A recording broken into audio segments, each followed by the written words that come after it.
It was October 1st. That fresh autumn breeze was in the air. It felt like fall, my favorite season.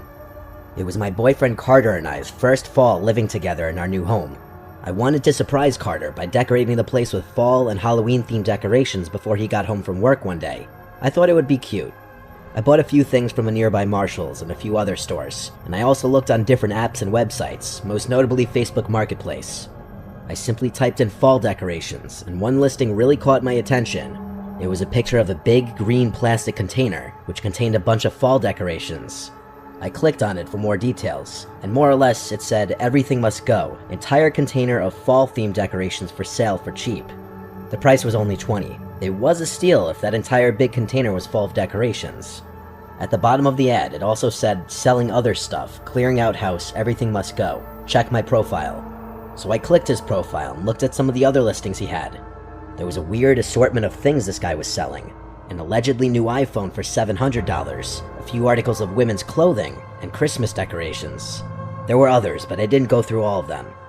The profile itself was kind of low-key. Everything was private. The man's name was Cody, and his profile picture was a close-up of a gray trucker's cap on a guy's head, but his face was covered by the brim of the hat. The cover photo was a blurry photo of a lake. I messaged the profile, and he replied instantly. I asked what kind of decorations were in the container, and he said all sorts. Tableware, outdoor decorations, etc. So I excitedly told the man I would come by them today if he were available. He confirmed he would be around later on, closer to 9 p.m., as that's when he'd get home from work. He sent me an address. I looked up the address on Google Maps Street View. It was not in the best town, honestly, but the house looked completely normal.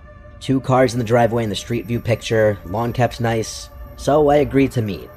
I had my friend Sally come with me just to be safe. I went to pick up Sally across town, and we were off to this Cody person's house.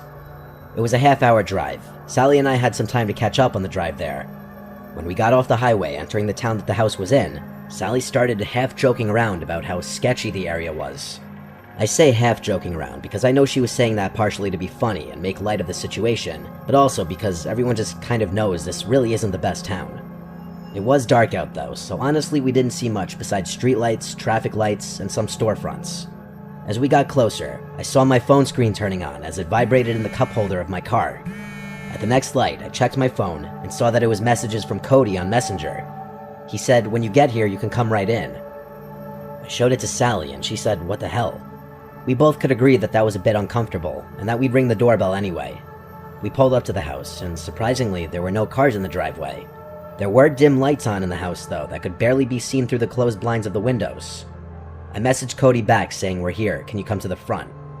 Sally and I both watched the house as I waited for a response. And then we both noticed at the same exact time, at one of the windows, the blinds slightly shift, indicating someone was watching us through them. Then, just as quickly as we noticed it, the opening in the blinds closed. A few seconds later, the front door opened, and Cody messaged me back saying, "I'm at the door, you can come in." It was a bit of an unsettling situation, and I was just happy I brought Sally along.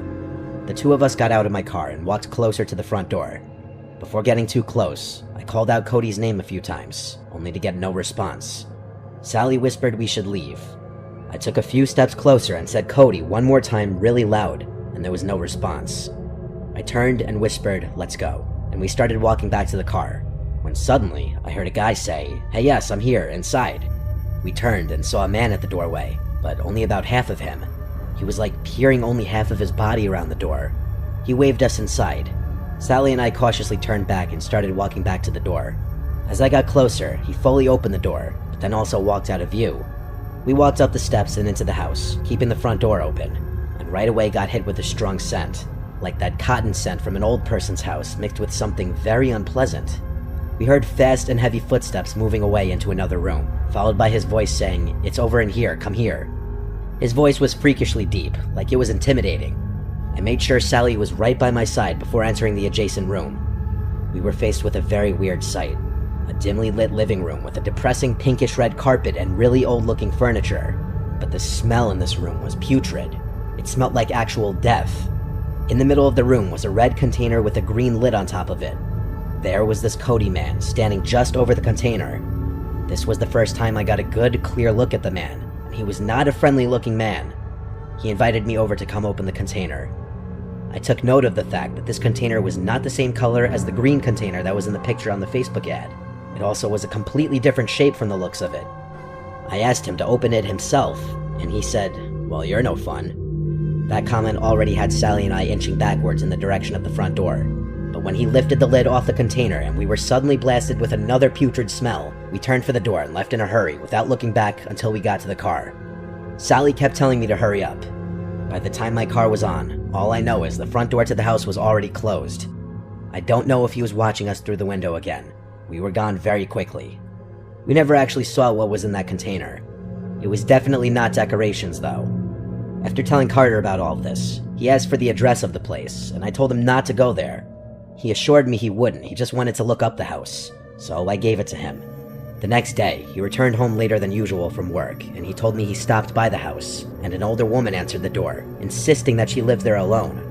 He knew I wasn't lying though, because I showed him all the Facebook messages with the guy, which included the address. Upon looking up the records of that address, it does list the owner as a woman in her late 60s. This was an incredibly disturbing and unexplainable experience. From now on, when buying stuff online, I avoid going to people's houses.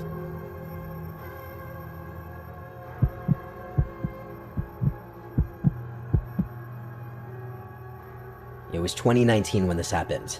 I remember specifically because it was the year I was living on my own in Asheville, North Carolina. I moved here for a temporary job, and it was an excuse for me to live on my own for the first time. I was 22 years old and just out of college. I had an apartment in downtown. I could walk to most things I needed, but I also had my car for when I wanted to branch out or venture out of town. The thing I loved about Asheville and North Carolina in general was the sheer amount of hiking trails. I'd been to many around town, but one I hadn't been to was DuPont State Forest. One day I decided to go. The drive was just under an hour from Asheville. It was a random Wednesday in October. The leaves were starting to change, and it was the perfect time for a hike. I didn't have work that day, and it being a work day for everyone else, it meant I'd probably have the trails all to myself. I got to the parking area for the park, and I found where one of the trails began. I walked for a while, and the trail was serene. I was the only one out there that day. It was a cloudy day, and we'd been getting a lot of rain that week, which was more of a reason I wanted to go, because the trail would lead to some nice waterfalls called Triple Falls and High Falls, and the waterfalls would be more impressive after a few days of rainfall. I only had to hike about 0.4 miles before getting to the Triple Falls, which was a really cool sight. A little piece of trivia, a scene in The Hunger Games was filmed at this waterfall. I took a few videos and pictures as I sat on a rock for a bit. I noticed a woman in the woods on the trail. She was looking at me. I waved at her, trying to be polite, and she just turned around and slowly walked deeper into the woods until she was out of sight. Not really something I gave a second thought to. Anyway, I wasn't tired yet. I had literally just started hiking, so I didn't sit for too long. I got up and headed back to the trail. I didn't want to try climbing the rocks of the waterfall because they were incredibly slippery.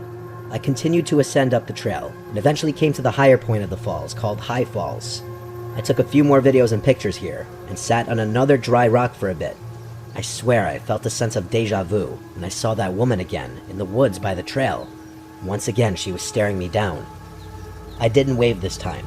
I instead looked down at my phone, pretending not to notice or care.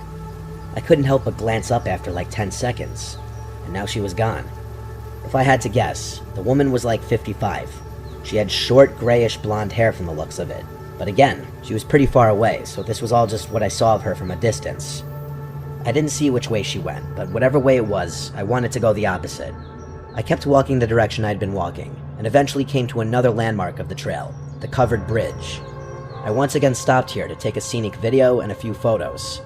I drank a bit of my water, and then looked at the end of the bridge from the side I had just walked from. I saw that woman.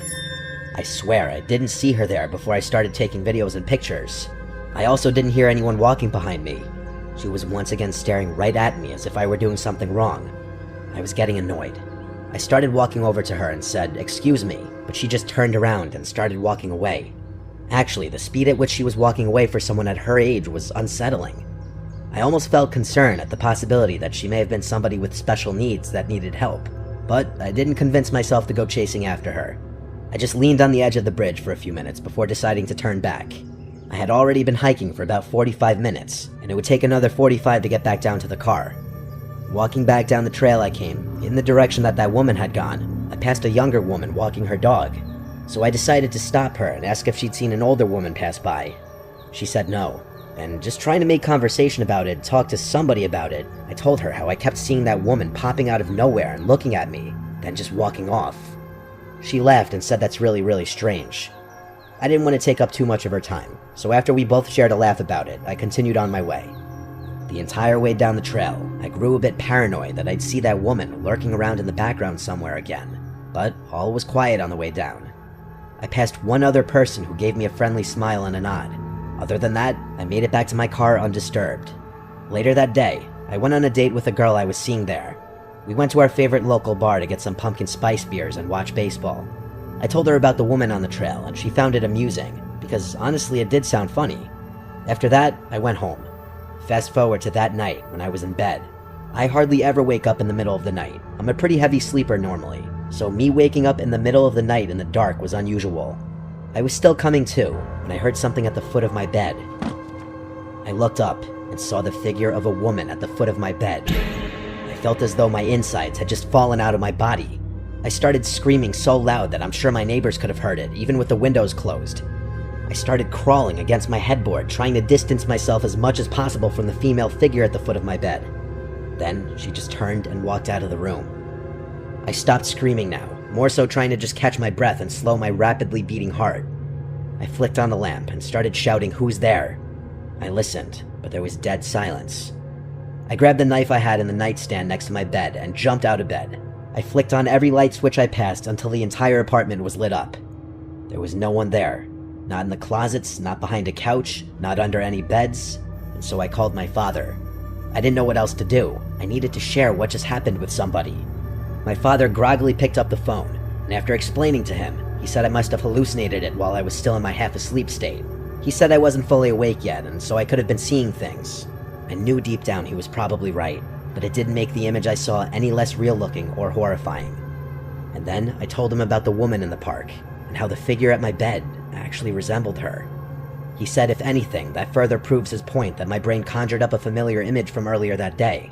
Somehow, I went back to sleep that night, with my bedroom door barricaded with my dresser just in case. It wasn't until 2 days later that I heard from my mom that her sister in Germany died. I'd never met my aunt. She'd been basically estranged from my mom, as she hadn't left Germany in over 25 years.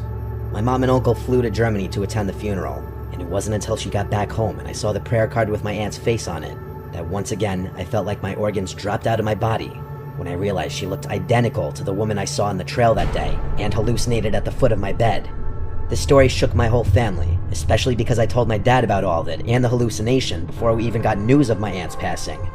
I was born a Catholic, but never found myself to be super religious after confirmation.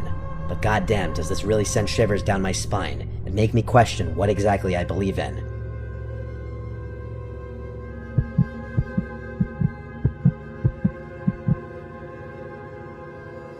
My friend Carlos and I like to do stupid things together. We've been friends since we were 10, and when we were 21, we became roommates. We lived in Brunswick, Georgia, where we grew up. A little coastal town that had its pros and cons, but overall was an okay place to grow up. But it got boring as we entered our 20s. Anyway, that's neither here nor there. While we did live there, we knew about a creepy-looking house that differed from the rest of the houses in town, in that it looked like it was built in a different century. It had long been abandoned, and we and our friends would make up stories about its history. It was mid-October, and everyone was in Halloween mode. People were doing Halloween-themed activities like haunted houses and corn mazes and such. We thought it would be fun one Friday night to go break into that house and explore. So after we were both home from our jobs, we both grabbed baseball bats to bring with us, stopped for some fast food and beers on the way, and drove to the house. We parked all the way down the road just not to be suspicious. The houses around there were not that close together, so each property was pretty big, which meant we were less likely to get caught snooping around. We both grabbed a couple beers each and threw them in our backpacks. Not sure why we thought we were going to drink in there, but along with that, we stuffed our baseball bats into the sides, just so no one would see us walking around with baseball bats in our hands late at night looking like trouble. We quietly walked down the street, just whispering to each other. It took less than 5 minutes to get to the house. It was so dark on this part of the street because this house, along with the house across the street, had no lights on. There weren't any streetlights on the street. Whatever light there may have been would have had to come from one of the few houses with their lights on. From here on, we used our flashlights we brought. The front lawn had a bunch of dirt patches, and the patches of grass were overgrown. Lots of weeds everywhere, it seemed. We walked around to the backyard to look for an entry point because doing that out front seemed stupid for obvious reasons. Shockingly, the back door was already unlocked. The place wasn't boarded up or anything. The back windows weren't even smashed. We knew that the place was abandoned though, everybody did. We walked right in. Navigating inside of there would have been impossible had it not been for our flashlights. The house was bigger than some of the neighboring houses, yet the inside felt very cramped. Like there were a lot of rooms, but they were smaller, almost giving the house a maze-like feeling. Carlos stepped into another room away from me, and at that moment I was alone. I heard his voice say from another room, "Yo, there's still furniture everywhere." I responded, "Yeah, this place must have been abandoned in a hurry." Everything seemed ancient, like furniture in my grandma's house, only not used in years. I walked around the first floor some more, and came to a tiny corridor with a few doors that led to bedrooms. I entered one of the bedrooms, and it was incredibly cramped. The bed took up 80% of the room. I went through some of the drawers in the dresser, but they all seemed like they'd already been gone through. Same with the closet. Anything left behind besides this old furniture just looked like junk. I heard Carlos say he's going upstairs. I said back, okay. We were speaking at a volume that was just loud enough for each of us to hear. After checking out the other bedroom down on the first floor, which was equally cramped, I went back out to the corridor. There were 2 other doors, one that led to a bathroom, and then when I opened the final door, it was looking down a long stairway to a basement.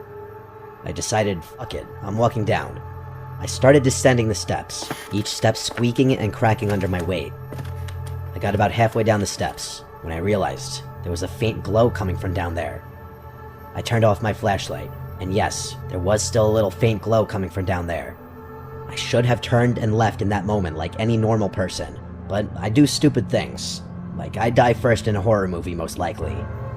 I continued down the stairs with my flashlight off, and when I got to the bottom, I looked around the wall separating the stairs from the rest of the basement, and I saw what was just barely lighting up the room. It was 2 tall candles sitting on a table, but that wasn't the first thing I noticed. What I saw first was what was next to that, and it was some kind of sofa rocking chair, and it was rocking. Someone was seated in it. It was facing away from the stairway. All I could see was a hand on one of the arms of the chair. I had to get out of there. I started going back up the stairs as quietly as I could, with each crack and squeak causing me to cringe in fear. I was halfway up the stairs now. I looked back down and could still see the faint glow of the candles, so I continued as quietly as I could. I was almost to the top, and one stair creaked especially loud. I paused for a moment, clenching my teeth so hard. I proceeded up the final steps and made it to the top. I turned to shut the door, but I noticed it was pitch black down there now. The thought of the candles having been put out sent a shiver down my spine.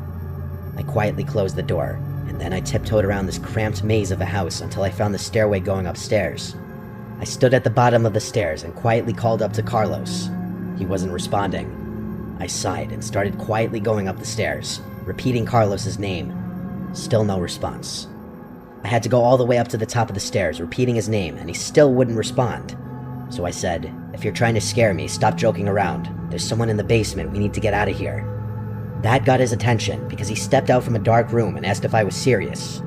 I told him I'd explain outside, but that I'm not kidding. He followed me down the stairs. I was trying less so to be quiet now because I just wanted to get out of that house. We were heading back to the back door where we entered, but when we passed the corridor of the basement door, we both saw the silhouette of a man standing in front of the door. The time for sneaking around was over. I kept repeating just go as we booked it outside and ran for my car. We made it to the car in like 30 seconds. I was already winded by the time we made it back. I backed the car off that street and started driving us home. In the car ride was when I explained in detail what I saw. All Carlos kept saying was, "Yo, what the fuck?" to everything I said. He was in just as much disbelief as me. So while no, I don't think anyone legally lived in that house, I do think someone was squatting in there, down in that basement. Who knows who it was? Honestly, who cares? I just never returned anywhere near that street.